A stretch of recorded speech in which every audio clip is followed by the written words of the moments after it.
Hey guys, so welcome to DelftStack. This is how to make a group chat in Messenger using laptop.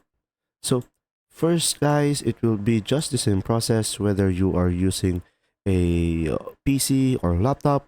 So first go to Facebook, and now here on the Facebook, select the message icon on the top right corner over here, Messenger.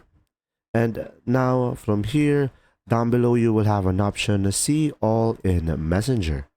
Now it will redirect you to your Messenger. Now, once you are here on your Messenger, you just simply select this icon over here, new message. Now here on the new message, just simply provide the name of the people that you want to have the group chat with.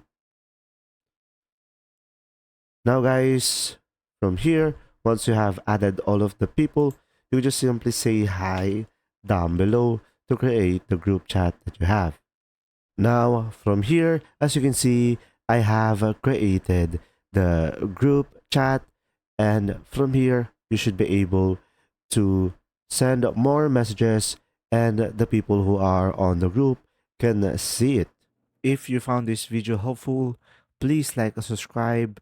And if you have any questions, just simply go ahead and comment down below, and we will do our best to answer them all. And see you in the next video.